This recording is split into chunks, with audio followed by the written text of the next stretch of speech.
We get support from Audible. We've all got busy schedules. And I'm sure sometimes you feel like, with all the things you have to do, it's hard to find time for the stuff you love to do, like reading. That's why Audible is so great. Audible offers an incredible selection of audiobooks across every genre, from bestsellers and new releases to celebrity memoirs, mysteries and thrillers, motivation, wellness, business, and more. Plus, as an Audible member, you can choose one title a month to keep from their entire catalog, including the latest bestsellers and new releases. And also, I have to say, I love how the Audible app makes it easy to listen anytime, anywhere. When you're traveling, working out, walking, doing chores, wherever your day takes you. Cleaning the bathroom has really never been more fun. Let Audible help you discover new ways to laugh, be inspired, or be entertained. New members can try it free for 30 days. Visit audible.com/listening or text listening to 500-500. That's audible.com/listening or text listening to 500-500 to try Audible free for 30 days. Audible.com/listening.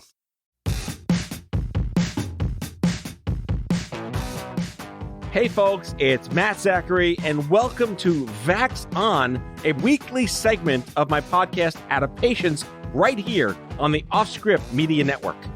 Hey, I'm Elura Nanos. I'm a lawyer, a journalist, a mom of a teenage narcoleptic, and a professional big mouth. Lou and I go back 30 years as best friends, and we're here to have fun and bring you a layperson's guide to what the hell just happened this week in healthcare as America gets its vax on and shows COVID the door. Matt gets me. He knows I'm tired, annoyed, and sometimes pushed to the brink by the intense chaos of our lives right now. We're here together to learn, complain, and include you in the conversation. So join us on Twitter at VaxOnPod and share your stories and grievances using the hashtag VaxOn. Conspiracy theorists and haters shall be neutralized on sight. All right, Matt, let's get at it. Elura, we're here again. Matt. Hello. Happy Vax On Day. What? Yes, I know, but I'm not happy. I have so much complaining to do today. Isn't that the point of the show? It is. There is fuckery afoot, and I am here to delve into it with you, my friend. Well, when we last spoke, you had Booty Giuliani on your feet.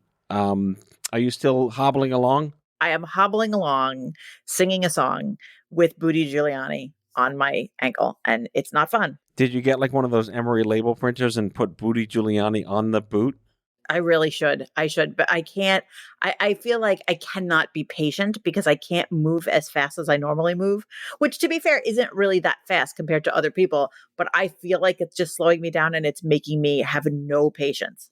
And I'm already like not long on patience. Not at the speed of agita, but or at the speed of semi-aggrieved?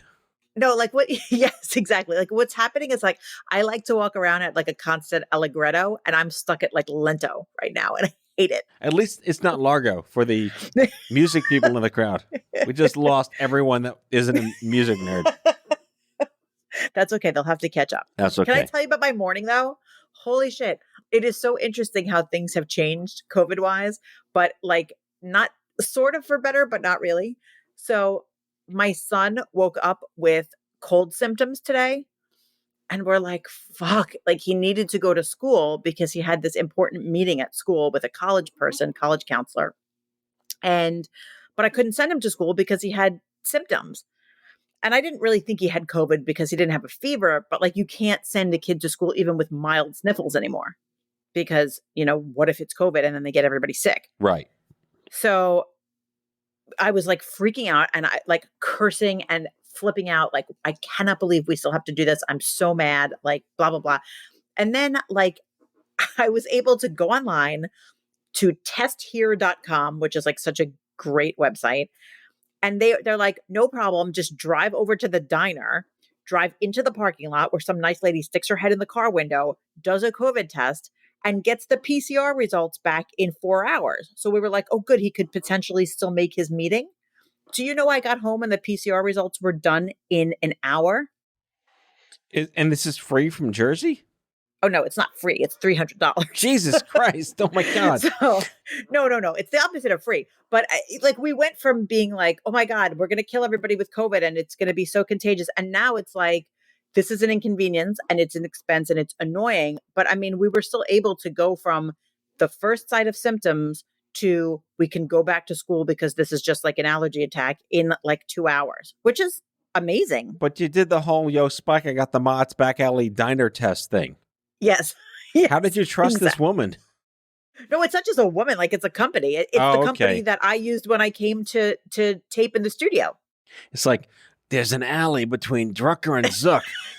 Just go down the alley. We'll meet you down the alley with the little swipes of the nose. Exactly. But I'll tell you, it really does underscore that is as important as vaccines and medical research and all that stuff is. Let's not forget that good access to quick testing, and I'm not talking about rapid testing, I'm talking about a real PCR test, but that comes back quickly. That's really important because that is, for many people, the difference between either having to stay home or, we know probably some people go about their business, have to go to work, have to send their kids to school, and maybe do so in less than safe circumstances. Good testing is really important to that equation. Are we now saying that COVID is a minor nuisance for those who have $300 in spending money for, Joe's back alley diner testing thing? Well, let me say this. COVID would have been a major fucking nuisance. Right. Not having COVID, but suspecting we might have COVID was a minor nuisance. Right. So, the whole thing is still a shit show, but I was like, oh, good for them for like getting their act together, that this was like really quick and streamlined. I was very glad for it. It almost makes up for all of the shit in my life that is the opposite of streamlined right now. Booty Giuliani. We have to name all of your maladies. Yes, we should definitely do that. But anyway, how are you? What's happening in your world? I have no real major updates from a COVID fuckery perspective outside of my, I'll say, strategic doom scrolling on all the woes me people that still don't understand that this can kill other people. And even though they're saying, oh, it's getting better, I like the fact that it's getting better. But I have I'm going to go to hell for this. Like COVID denier dies of COVID, right? Have we gotten numb to that, or we just kind of scoff over that now in the East Coast in our little elite towers here? Actually, it's something that I've thought a lot about, that I really hate that because it's such a topic in the news, on social media, in conversation. I hate that it's desensitized me, that to the extent that when someone gets sick, that my first instinct is to say, oh, are they vaccinated? And then feel differently if they've chosen not to be vaccinated. I hate that. I hate that about myself. I hate that about the world. It's made me feel that way. It bugs me. Yeah, and our continued disclosure is we are anti-death here on Vax On and the Adaptations podcast. Anti-death. We would prefer people not die. Or not even get sick. I don't want anybody to even get sick. I want everybody to just stay healthy. Yeah, try to not get sick is where But I'm going to be pissed if you get sick because you just didn't fucking listen. Right. Well done. Yeah. I have many more things to complain about, though. So if you're ready, shall I lay them on you? Is it the up-and-coming type 1, type 2 diabetes thing known as Halloween? Oh, I know. I love Halloween. I really do. It's going to be difficult for me to go on my normal trick-or-treating rounds with Booty Giuliani. But I do love me some Halloween. I want to get Karen back on the show to talk about Halloween as a type 1 mom and how you manage kids that just want to eat nothing but like Three Musketeers bars. I tell you what, I recently went camping with our friend Karen. Wait, for the listeners, Karen is our friend who's been on the show a few times, has been raising a type 1 kid, and is an expert in the subject of type 1 fuckery. Type 1 diabetes, not type 1 like type A. right. Every time you say that, I always think like, the first thing I think of is like a really neurotic kid. I'm a type 1 personality. Right. No. So I, spent a weekend with Karen camping and around s'mores and candy and all kinds of stuff like that. And I was absolutely amazed how both she and her son just had this, everything down to this kind of constant calculation and constant science. It was really interesting. It was kind of like the model of a family who had proper training, proper resources, and proper communication skills. So diabetes is such a serious illness, but watching this kid handle his own sugar numbers and insulin and nutrition and exercise and energy output and all that, it was really astounding to see someone have an illness and just manage it with just such proficiency, the way her son did. So what's your Halloween COVID grievance fuckery complaint? So Halloween, no, it has nothing to do with COVID. It has only to do with supply chain. Oh, back to our Lunchables conversation. Yeah. And also we're going to go right into the first segment on this because I have so much to say about supply chain. Like the kind of candy I want isn't there. The Halloween stuff I want isn't there. But those giant inflatable things, those are around. What, the wacky waving, arm flailing, inflatable tube guy stuff? Yeah, like they're not on a barge anywhere. Meanwhile, there's a bacon shortage too. Bacon's like $15,000. You can't even get bacon anymore. It's killing me. Bacon? Because there was a pig shortage. Yes. There was a pork shortage for a while, right? Yeah, still there. So here's what happened, right? Remember there was the Lunchable shortage, and then I guess that was over, and now there's an Uncrustables shortage. Didn't you make fun of Uncrustables? I did. What I said was like, they better not have a shortage, but listen to what happened. So the Uncrustables shortage was actually a few months ago, but I did not notice it because Uncrustables come in like a bunch of different flavors. They come in like peanut butter and jelly and then just jelly and whatever. Okay. So I didn't notice that there had been a shortage because my kids don't eat the peanut butter ones. And those are the ones that everyone eats because, by the way, they're fucking delicious. But that's a whole other story. Definitely do not eat them if you're diabetic. What was the Uncrustables shortage because of the Lunchables shortage? I don't think so. Were they related? But I mean, they could have been, but it's just, supply chain. That's all they say. Okay. But Smuckers, who makes Uncrustables, like they went out and they said, listen, we know that there was this problem with, fulfilling all the orders. So what we did was we prioritized the flavors that are the more liked flavors, like the popular flavors. Right. And we decided to like downgrade the less popular ones. And the flavors that we eat are the Nutella ones, the hazelnut ones. Ah. And those are apparently like the less favored Uncrustables. Okay, so those are available. No, they were a few months ago when the other ones weren't available. Right. But now the other ones are back and now ours are gone. I see. You need to start a political action committee for this. I'm going to rally those people together. Yes. So, I mean, and it turns out, there's the havoc that this is wreaking on my own life. But it made me start to look into supply chain issues generally. So I don't know if you've seen right now, but like all over social media, there are all these memes saying, like your art from local artists is not waiting on a barge someplace. Like to remind you, like, hey, even if there is a major supply chain issue, there are ways to get stuff that you need. Maybe just look at local merchants and look at local craftsmen and stuff like that. Right. Which is a very important point. So I started looking into things and I found that, there's shortages of everything everywhere, but they're so weird, the things that they are. So like in China, there's a shortage of coal and paper. Those seem really important these days. Yeah. And the paper is kind of like the lumber shortages, like anything with trees and cutting down the trees and processing them. So that's like a big problem everywhere. The coal shortage is a huge problem in China because more than half of the country's electricity comes from coal. So now that's going to trickle down to the factories. And like, that's a big problem. So those of us who are ordering cheap clothing from Facebook at 3 a.m., we're soon going to not have that from those factories. Okay. I'm going to order my coal on Amazon, locally sourced. Seriously. Right. And I'm also hearing that we should get our Christmas and Hanukkah presents like in July, like we're 2 months beyond when we should have ordered our toys because there's no toys left. Is this like the worst news? Yeah. Right. Like in today's chapter of actually, it's good that the Christmas wreaths are on sale now, even though it's October. Yeah, you have to do your Christmas shopping now because there's going to be no toys left. Ebenezer COVID.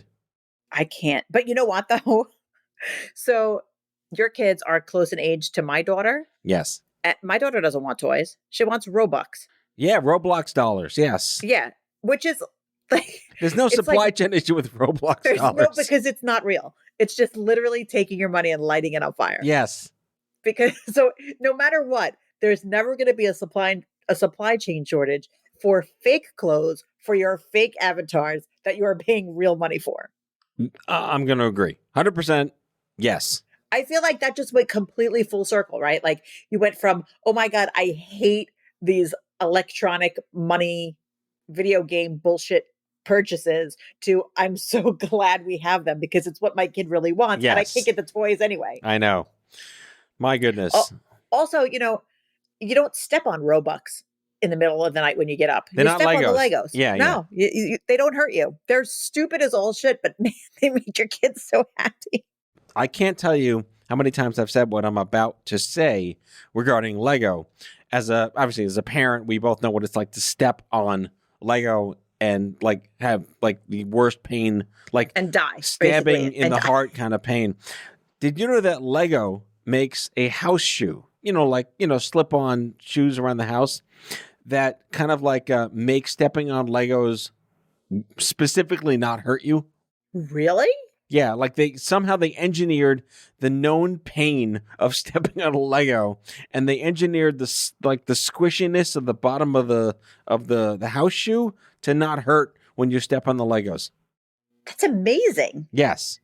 I just found out recently that you can take your old Legos, even like the ones that are missing pieces for certain stuff, and you can actually print out a label and send them back to this company that will then like sort through them and like repurpose them. Wow. They send you a shipping label. It's amazing. I'm going to do it next week.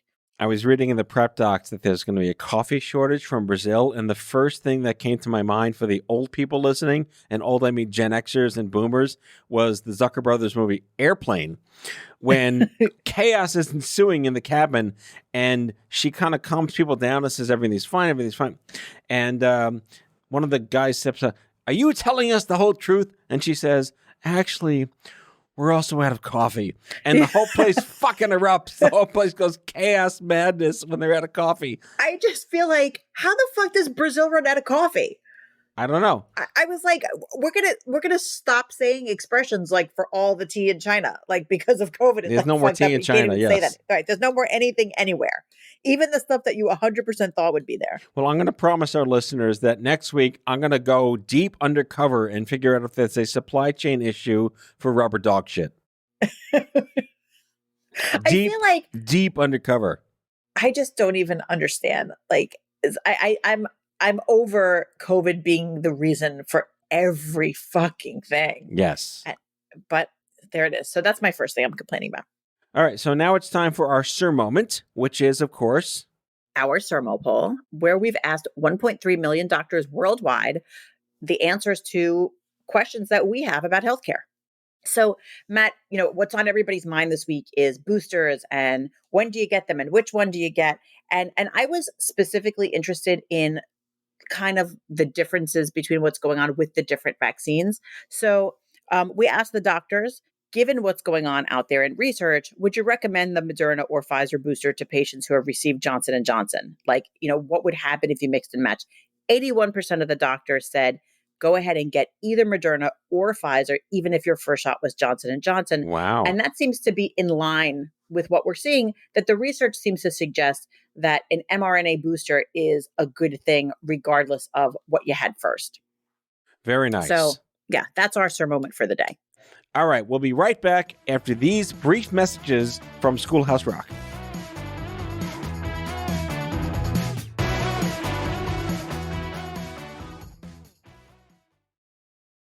Has your chronic illness made it difficult to continue working in the traditional way? Want to learn how to find and create flexible remote work that both accommodates your chronic illness and generates an income? Join the Patients Getting Paid membership, a community of chronicpreneurs where people just like you find workshops and trainings, weekly updated condition-specific gigs, twice monthly coaching calls, co-workings, accountability, and the kindest community to support you on your path to make money while working from anywhere and taking good care of yourself. Learn more or join us at patientsgettingpaid.com. We all struggle with feeling like there's not enough time in the day to be productive personally or professionally. We all struggle to make our time matter. It's time to take control. It's time to start investing in the corporation of you. At Athena, they've helped over 700 ambitious professionals achieve more by connecting them with best-in-class, globally remote executive assistants. Athena executive assistants go beyond basic administration tasks. They help you make time matter through the art of delegation. They believe delegation is the superpower of all highly successful people, and your personal EA will help you get there. Your EA is a one-on-one long-term partner to help you achieve your personal and professional goals. Take back your time. Join the waitlist at athenago.com. That's athenago.com.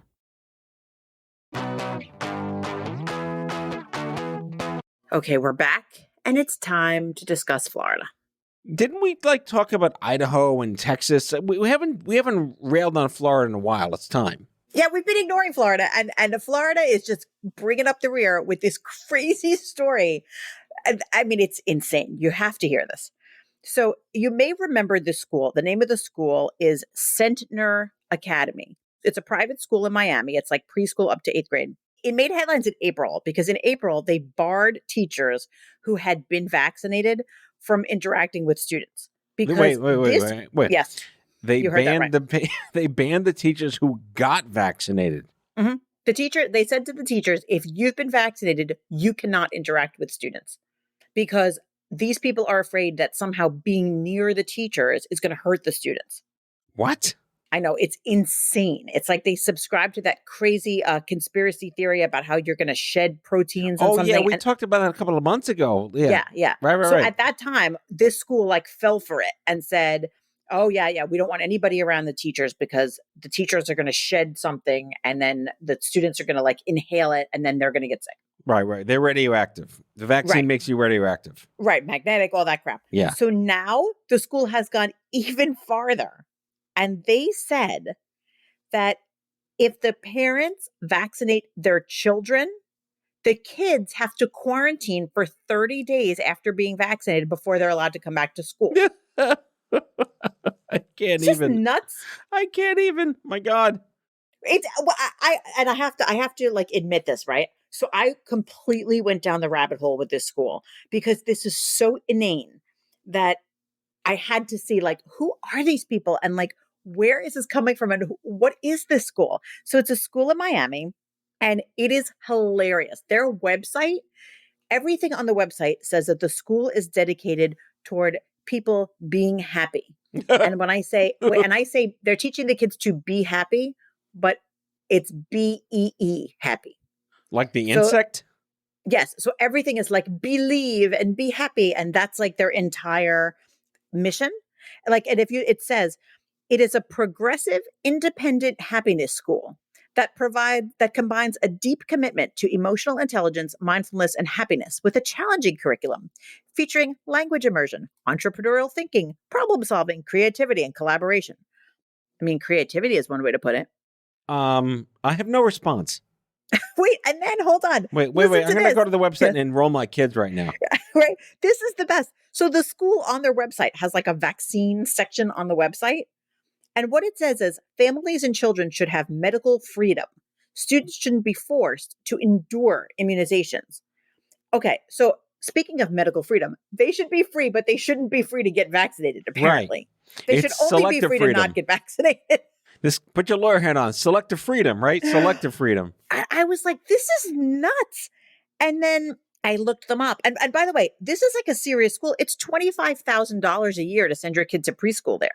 That's crazy. And $30,000 to send them to elementary school. And the people behind this place, in 2020, they received nearly $1 million in PPP loans in COVID relief. Right. And they also donated, coincidentally, $1 million to the GOP in 2020.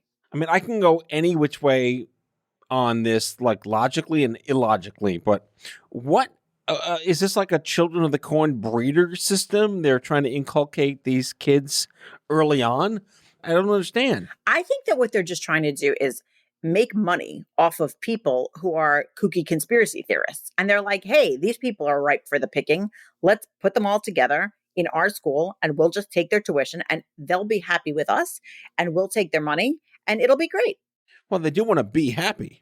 They want to be happy. It's mind-boggling. And I mean, I can't even imagine what their science teachers are doing there. Right. I mean, every medical expert has said this is completely illogical. And, not only is there no evidence that being near a person who's vaccinated would harm you. There's no like logical scientific reason to believe that would ever be possible. Right, but lawyer hat on, right? Lawyer hat on, like it's a private school. Like they can do what they want, right? Absolutely. They're entitled to do what they want. They're entitled to exclude who they want. I believe even if they receive federal funding, they can exclude people on this basis because it's not like a protected class. You know, you don't have extra rights for being a vaccine denier or being a person who is vaccinated. They can make the rules the way they wish to. So their agenda is to discourage vaccinations under all circumstances. Otherwise, you can't participate in the school. Yeah. Or they said, if you want to get vaccinated and you want your child to be vaccinated, you need to do it over the summer so that by the time they get back, everything's okay. Which is like even more ludicrous, because if you think that someone being vaccinated is somehow harmful to a person around them, where is this arbitrary 30 days limit? Like it'll do that, but only for 30 days. Like there's like fake shedding data somewhere in a vault. Right. Like, so it's like, obviously it's totally made up, because since there is no data that shows that this occurs, there's definitely no data that shows it stops occurring after 30 days. It's with the flat earth books in the library. Right. They're like, here's a map of the flat earth. Right. Moon landing, flat earth, aliens, and COVID shedding from vaccines. It's pretty amazing. And I have to say, you know, there's a little entrepreneurial spirit in me that I hear this and I wonder what other businesses are out there adjusting or developing to accommodate the urges of this particularly kooky sector of the public. Like, what else is being done to cater to this crowd? Look, the cottage industry. But I mean, if you think about, like, someone created a business to make, you know, Trump flags and Trump buttons and like all of the, you know, kind of crazy political paraphernalia. So like now this is a whole industry. There's thousands of people who subscribe to this kind of logic. God help us. Hey, please. I'm sorry. COVID shedding, help us. Yes. COVID shedding. Can't even. So anyway, so yeah, on that note, we're going to just leave off with Florida today. That's it. God, dear Florida. Hashtag Florida everyone, not Florida man. Hashtag Florida school. How's that? I mean, it makes me worried about people going to school in Florida. Like, because I wonder if you could be an unsuspecting person and say, I want to send my kid to this happiness academy. I have an extra $75,000 to send my child to preschool. Here you go. I could understand, you know, if they're kids, they can't get vaccinated. But I guess what they're forecasting is that when they approve vaccines for, what is it, like 3 to 11, whatever it is, then they don't want those kids to get vaccinated. Right. They're laying the groundwork now. Yes. Don't do anything. That's good future planning. Yeah. Kudos for you guys. Future planning. Centner Academy. Oh, God. You know, field not dreams. A sponsor. Definitely not a sponsor. All right. I think I'm exhausted. I want to go. I'm sorry. I'm going to check on that rubber dog shit supply chain as promised. Yes. I wish I could say I'm going to go and have a nice Uncrustable, but I'm instead going to go eat things from my garden because it's the only supply chain I trust. Yes. And, you know, maybe Lunchables will make a return. I hope. Yes. Well, here's to you. I hope your supply chain does well. Hope all of our listeners have active cargo ships and supply chains. And be happy. See you next time, folks. Bye now. That's all for today, folks. If you like today's show, the conversation continues on Twitter at VaxonPod. That's VAXON Pod. Be sure to subscribe, leave a review, and tell all your friends to listen. Vaxon is a product of OffScrip Media. Our executive producers are Matthew Zachary and Elura Nanos. Our senior producers are Brianna Seeley and Andrew McDowell. It is mixed and edited by Brianna Seeley. Our theme music is by Chair Model. For advertising and media inquiries, email media@offscrip.com. Hit us up at contact@offscrip.com to share comments, feedback, and make recommendations. For more information, visit offscrip.com.